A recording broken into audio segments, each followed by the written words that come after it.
Bisola is a 35-year-old mother of three who lives in a community in the eastern part of Ilorin, the capital of Kwara State, Nigeria. She is currently 5 months pregnant. Although she has had 3 successful pregnancies in the past, she is still anxious about this one because even till today in Nigeria, many women die from pregnancy-related problems. She is one out of a large number of women who lose their babies or even their lives every year in Nigeria. The reasons for these high mortality rates among women and their newborns are many, but critical among them are 5 preventable complications of pregnancy and childbirth: hemorrhage, sepsis, eclampsia, obstructed labor, and abortion complications. One of the critical issues experienced by women like Bisola is the lack of adequately skilled midwives and other maternal and child healthcare staff to deal with obstetric complications. It is critical for us through this program to strengthen some of our service delivery. What does that mean? It's important for us to know that ABC, what are the things you have to do quickly to save lives? A lot of cases we've had are people who are almost coming to us at the tail end, and it's an emergency and we have to react to it. Is it that the staff and the personnel that are in those institutions are adequately trained to managing emergencies? Are the people that are receiving those patients in an emergency case like that, are they prepared to receive such patients? If indeed they get to those places, do they know what to do there? So these are essential things.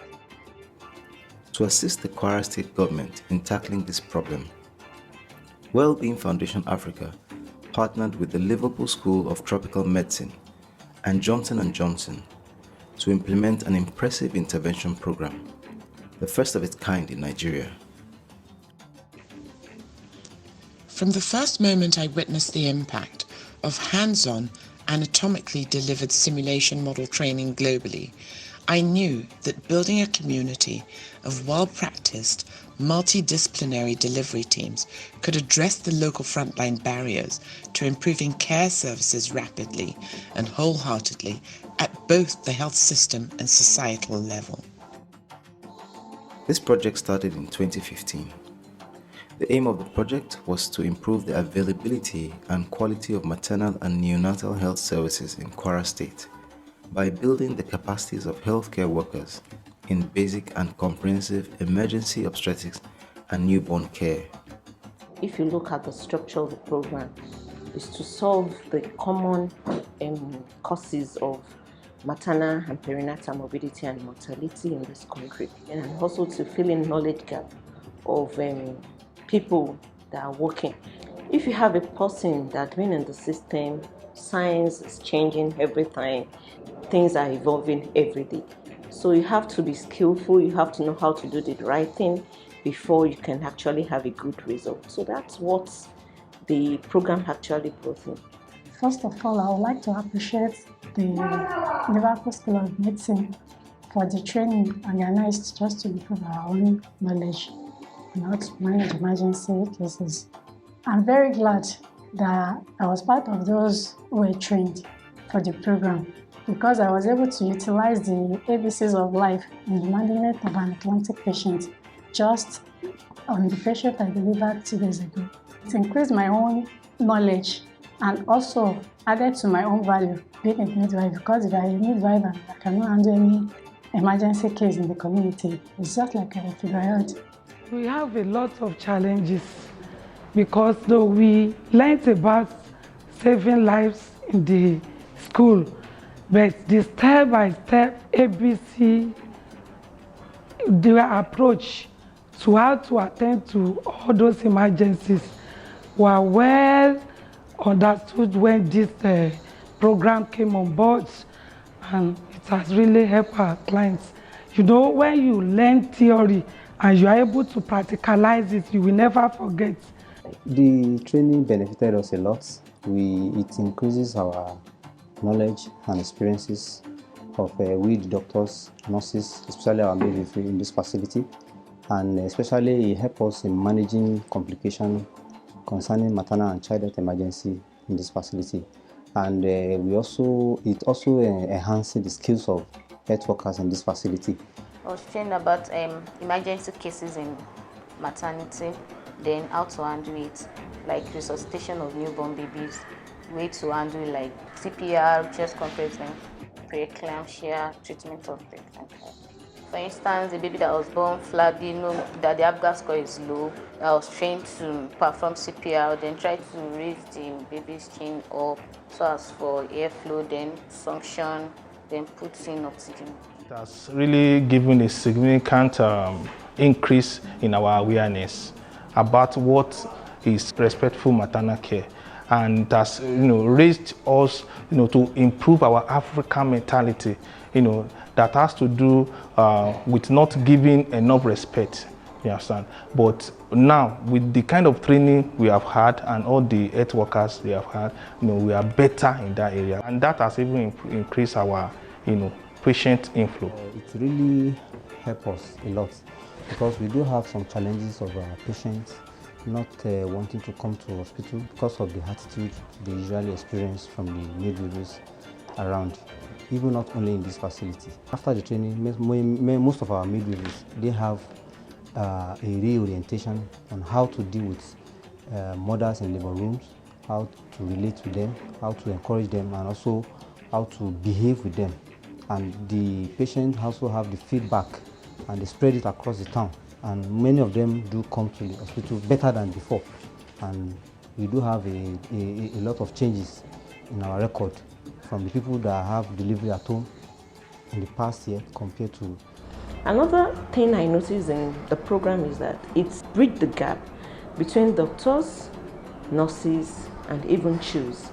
Because during the course of the program, you realize that participants include the doctors, the nurses, and the midwives. Even as facilitator, if you go for the program, you gain one thing or the other. So it's a very, very nice program, which I wish it can be actually continued for a long time.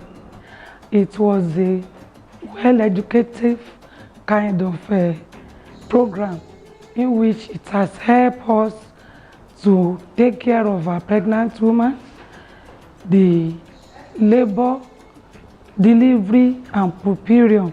The way we care for our clients has improved greatly in life-saving skills. The essential obstetric cares that we render to our clients has really saved both maternal and neonatal deaths in our facility. The patients who delivered outside the hospital settings, she attended the antenatal clinic and unfortunately she delivered outside.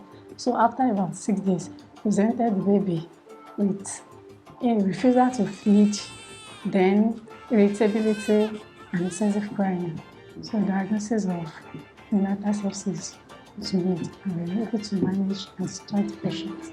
For every midwife, we do the practical here, and for all other staff in the facility, we make sure that CPR were done to show them that we need to be alert every time wherever we find ourselves as health worker in this facility. If there's any emergency that we need to attend to, be it in the market, church, anywhere we find ourselves. So both the nurses, midwives had the knowledge. They actually open skill centers to a lot of facilities in Kwara State. If they train anybody in a facility, they will end up leaving a skill center so that for continuous learning and training and retraining. As we finished, they gave us the instrument to use so that we will remember what we've learned. Already I have a skill on manual vacuum aspiration, but I have not carried out the procedure myself. There was a day that a patient just presented with a case of bleeding. So we ordered the patient to go for scan after taking the history. So diagnosis of incomplete abortion was made and there was no doctor on ground. And I could not leave the patient to be bleeding.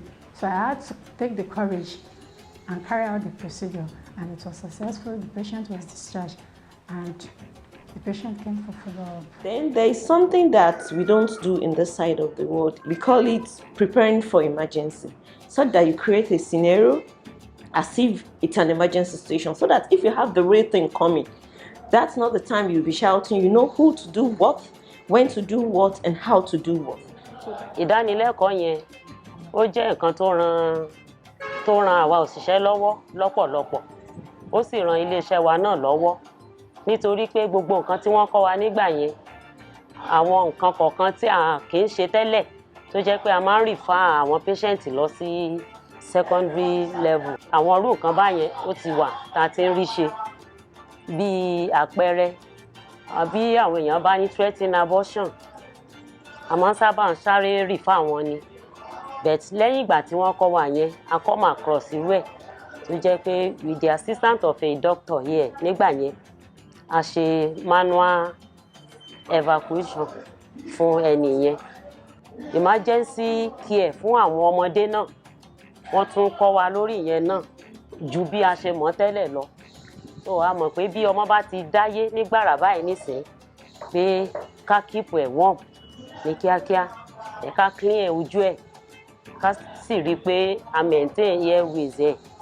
Ètò bá tiẹ̀ jẹ́ pé bóyá ọmọ yẹn wà somehow bóyá wà asphyxiated tàbí tó ṣáà ní complication bóyá kò respond dáadáa, àmọ́ bá a ṣe lè resuscitate ẹ̀ with the use of ambu bag and mask. A tún lo pathograph, ó wà lára àwọn nǹkan tí wọ́n kọ́ wa, a kì í lò yẹn tẹ́lẹ̀ dó wọ́n kọ́ wa níléèwé ṣùgbọ́n a kì í lò lẹ́yìn ìgbà tí wọ́n kọ́ wa a ti bẹ̀rẹ̀ sí ní lò gbà tá a bá ní àwọn labour case. We used to have a maternal death audit, but since we've started this program, it has reduced. We don't have many of it like before. It has helped to save mothers and baby. Since I've resumed here and after I've had my step-down training like 8 months ago, we've not recorded any woman's death during delivery or even after. As we conclude the 5th year of this pioneering introduction in Kwara State, we now have convincing proof of a concept beyond suitable for whole nation deployment. The results are clear. We've recorded a 38% reduction in facility stillbirth rate since 2015, and we know that the improvements and upskilling in Kwara can, must, and will inspire change across the country.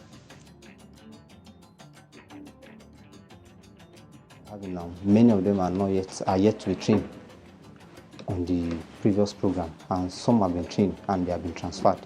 So even though those that will step down the program to have also been transferred. So we are having new members, new staff in the facility, and we're happy if they can also undergo the training and benefit from the training. Challenges díẹ̀ tá a ní òun ni bẹ́ẹ̀ náà ṣe dé iléeṣẹ́ wa yìí, ẹ̀yin gan fúnra yín ẹ̀ ti rí i pé iléeṣẹ́ wa yìí ó bù wá kù, kò bójúmu tó, ìta rẹ̀ kò bójúmu tó, inú ilé náà kò bójúmu tó, àwọn àdán yẹn wá lẹ́nu, then àwọn roof míì ti já, kò wà conducive enough fún wa, then àwọn nǹkan míì tá a sì tún fẹ́ kí àjọ yìí ṣe fún wa òun náà ní irú ẹ̀kọ́ báyìí a fẹ́ kí wọ́n sì tún mọ́ gbé wá sí nítorí pé ó update wa. Please to continue with the training so that more health workers will be trained, and training more health workers will also reduce the maternal mortality and the neonatal mortality rate in the country. For women like Bisola, the success of the EMONC project means there is hope that pregnancy and childbirth no longer have to be plagued with fear and trepidation, but rather the joy of expecting new life.